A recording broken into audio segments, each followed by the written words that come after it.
My name is Kathy Cuevas, and this is my friend Aiday Chen. We're here today to talk to you about our experiences with our clients.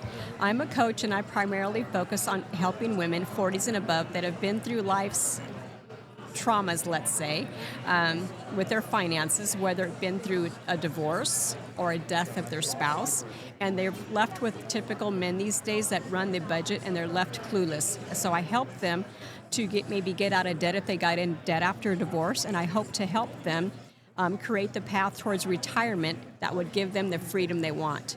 I firsthand know what it's like because I've been there, done that. I struggled really bad after divorce. I got into some debt, making minimal income back in the day, and I felt like the world was on my shoulders, and I just wanted to help women get away from that faster or get through it faster or avoid it altogether by having an emergency plan and so forth. So I'm very passionate about helping women transform their relationship with money. Aiday? Yes. How do you help women? Thank you, Kathy. This is wonderful. I love that. I think there are many women who will benefit from it. So I am Aiday Chen. I am also a financial coach. I help women, couple, and mainly immigrants, first-generation Americans. I'm an immigrant myself, and I know the pain firsthand because coming to the United States, not knowing what is the credit score, language barriers, like completely different complex financial institutions and system here in the United States, it can unmotivate or discourage people actually to learn or grow or invest. So I myself came from Central Asia, Kyrgyz Republic, where I went through this fall of Soviet Union, so I know how it feels going through this completely financial downturn. But then that helped me to kind of have this curiosity and learn more about finance. And when I came to the United States, I would like to. I got my MBA in finance, and then I started coaching and helping people on their financial journey. There are several barriers that can keep immigrants from entering into this financial system. It could be language barriers, it could be lack of knowledge, it could be cultural differences. So me coming here to the United States and going through all of this, I have a passion for people to help them to find that path and build their wealth and find this financial freedom along the way. Yeah, that's really admirable, and I praise you for doing that, for helping an underserved community. As I mentioned before, I help women that's been through divorce, job loss, things like that. But it's not just the financial difficulties that hurt them. These moments don't just disrupt their finances. It actually shakes their confidence and their security. And I know I've been there, and I was like rock bottom, and it really hurt. So at times they feel like they're starting over. They have intense stress, and it's just difficult. Others are playing catch up because they started late in maybe funding their IRAs or their income. They put off years helping everybody else like typical women do. They help the kids do this, do that. Then they, at the end of their life, like I did, not till my mid-40s did I start planning towards my retirement. And I had to play catch up. So after I reached 50, I did that extra $7,000, whatever it was back then in my retirement.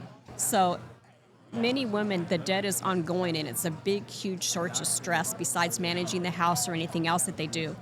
They have credit card balances that they're running. They're rising expenses because the cost, the economy, all kinds of things are going on, and they need to simplify their finances. Yeah. So I help them relieve that burden and stress, and I help them build confidence. So because it's never too late to rewrite your story, I help women. I focus, again, as I said, women 40 and above, because that's typically a transition where heaven help our country, divorces happen and people start to die. It could be a Mack truck, it could be older marriages, whatever it is, but it's very difficult.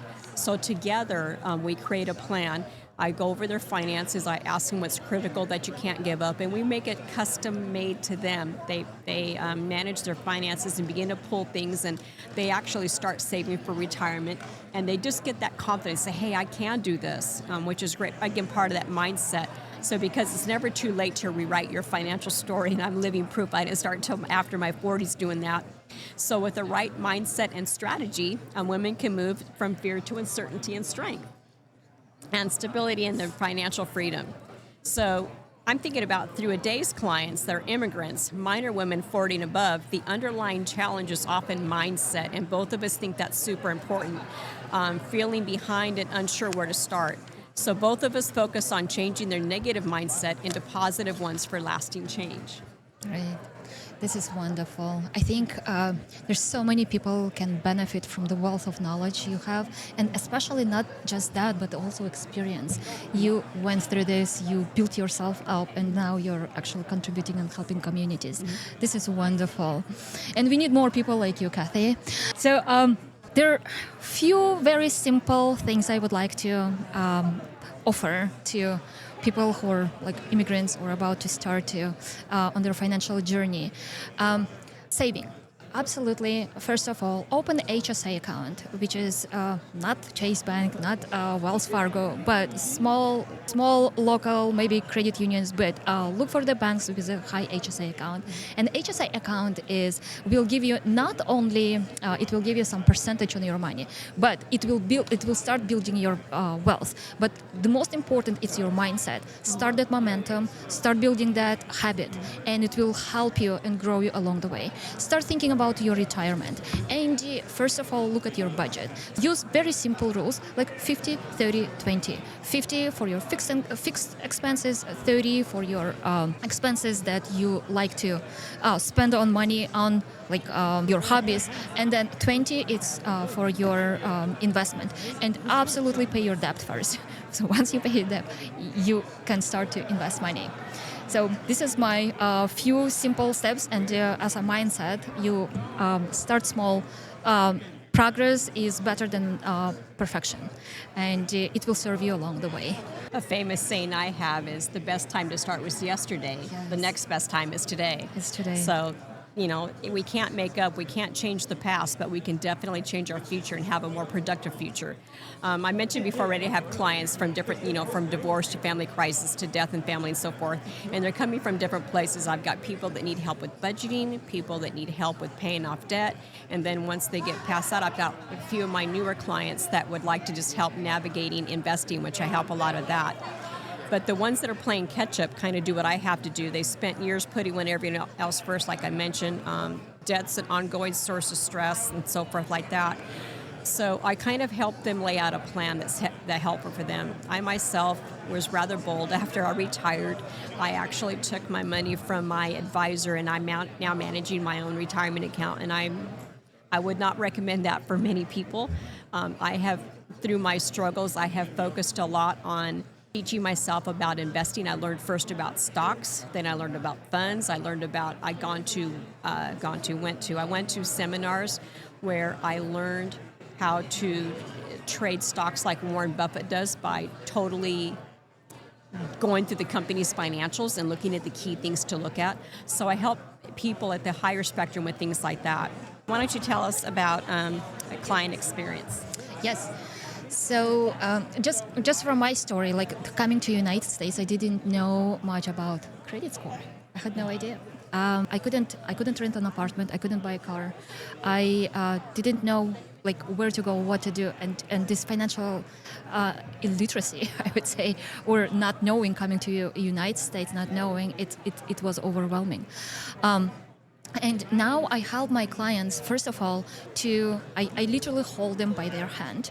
I not only show them the way to the financial success, but also I show them, I educate them about financial capabilities, how to use those tools, what tools are available for them, and I teach them how to look and buy and think about the money. So again, the whole mindset. And since we are all coming from different backgrounds, especially people who are coming to rebuilding their life here, we come from somewhat trauma, like money trauma or family trauma or somewhat trauma, and it actually reflects when we are adults, and that actually reflects on how we spend money. We overspend, we underspend, we don't, and most of us, we don't invest into our retirement, and that's where I come and I help my clients to see the long way, create those goals, invest into their retirement, invest into their kids' colleges. Give them that opportunity if that is your goal, and and create that confidence